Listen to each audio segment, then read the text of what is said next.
to wake you up. And then he went back to bed. That's not Daddy's drone. Huh? Drone, yeah. You ready? You ready for a hike? Let's do this. Wow. Look at that.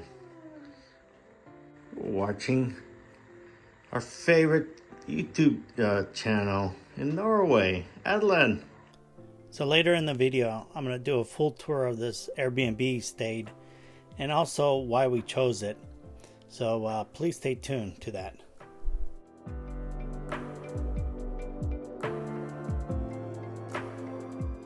So after a hearty breakfast, we packed the car and then headed up the mountain to see and climb this iconic Norwegian rock.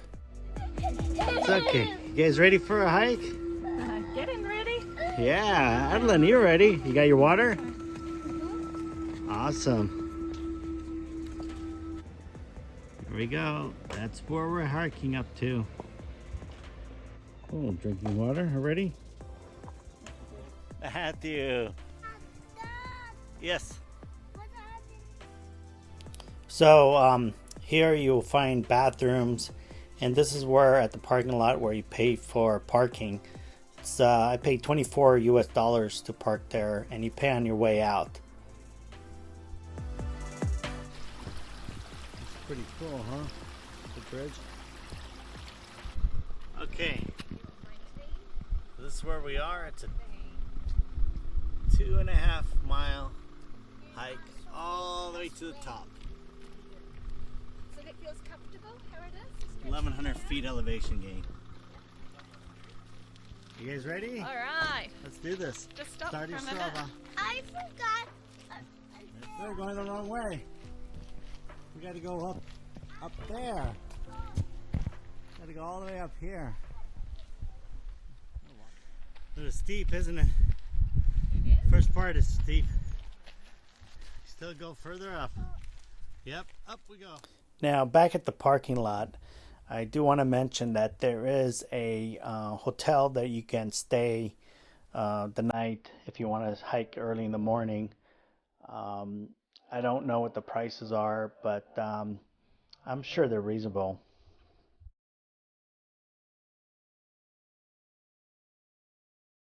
Pulpit Rock is one of the most famous and most iconic rock formation that you could hike to in Norway, and that makes it very popular because it's so accessible. You could just park in the parking lot and then hike. It's actually 8 kilometers round trip or 5 miles. The other hikes are further out. It takes you like 12 hours to do some. Now back to the hiking. Once you do a little bit of a hike up, you do go down the hill, which is really nice, but it does hurt you on the way back, especially carrying Matthew. Had to come back this way. I never been on the rock before. Awesome job, guys. You can go on. It's just me and it.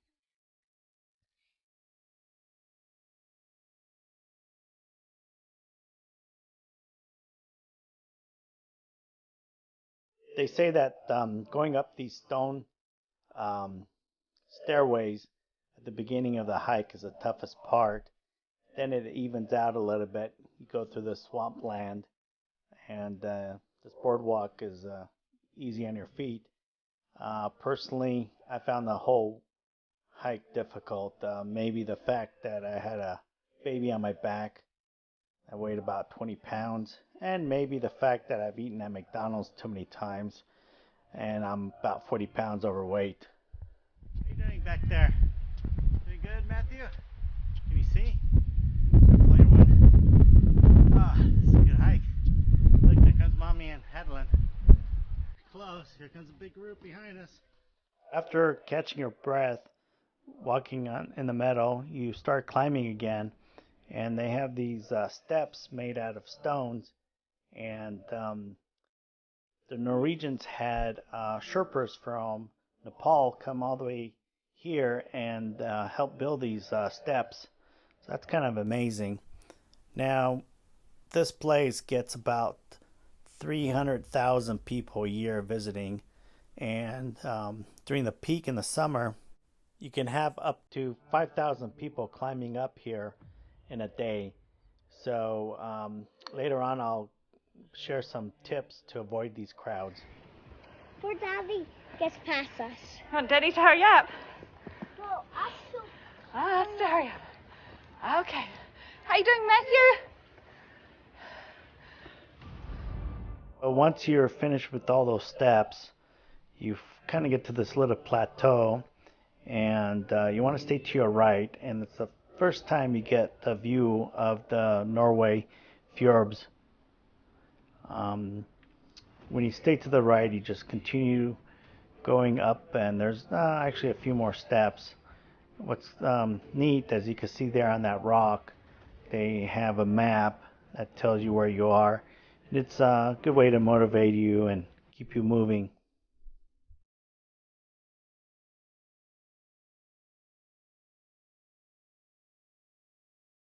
This part of the trail is just a lot of boulders, so you just have to be careful maneuvering, and of course a few more steps. Careful, Adela.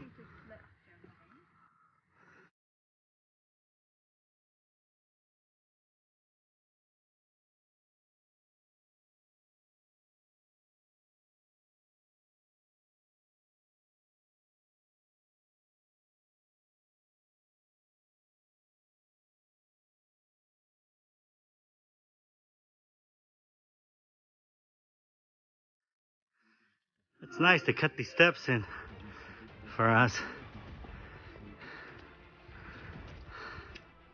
Now, you could do this hike by just having normal tennis shoes, but what I would recommend is if you have some good hiking boots that have good ankle support, definitely bring them along. I didn't bring my boots because I was a little bit about carrying all of the luggage and weight and so forth, and bringing all these different kind of shoes. So I just had my tennis shoes, but if I could do this hike all over again, I would bring some good hiking shoes. Awesome. Whoa, don't fall. What was that? Another thing I don't like at going on these bridges is like when I get to that part, I just run. So here's the egg, and here's me, and run, and then go in the bottom on the rocks. Let's catch up to Daddy. There he is up there. Also, another thing to remember about this hike is that there are no bathrooms and everybody can see you.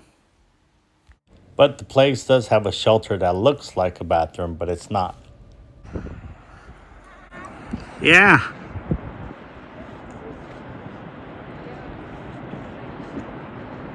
Hear the waterfall.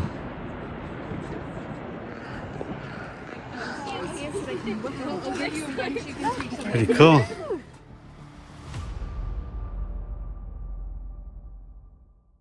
Once you finish those wooden steps, you come around the corner and you get a good glance of the magnificent, dramatic Norwegian fjords.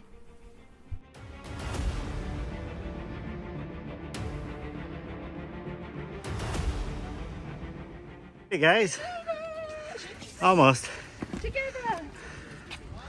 Look at that.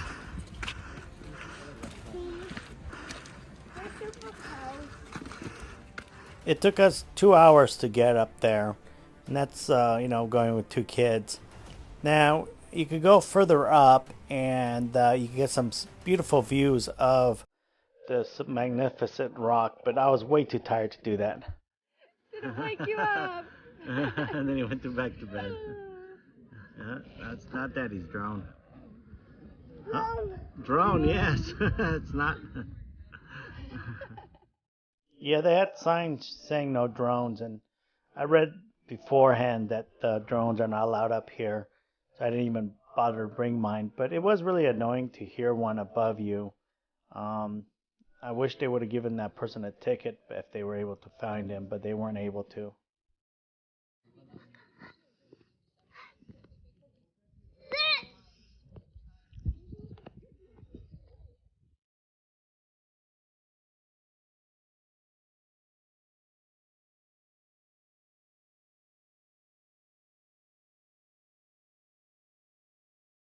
Now, Norwegians really love the outdoors and love their nature, and they want to preserve it just the way it is.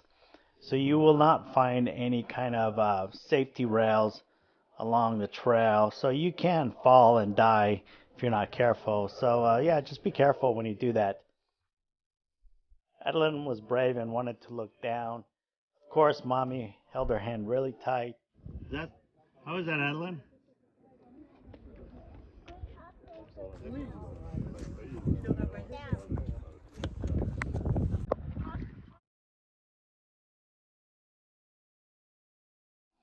600 meters, or about 2,000 feet, all the way to the bottom.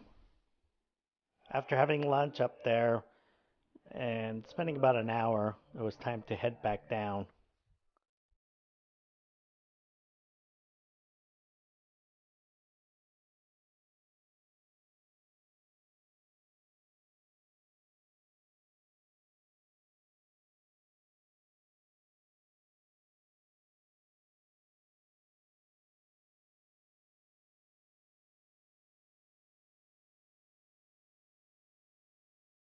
The most time that it's the busiest there is in the summer months, June, July, August. That's when most of the crowd is there. And one way to avoid the crowd is to go later on in the afternoon. They say after 4 o'clock, because the problem is they say come early, and the problem is everybody comes early, and it's actually quite crowded.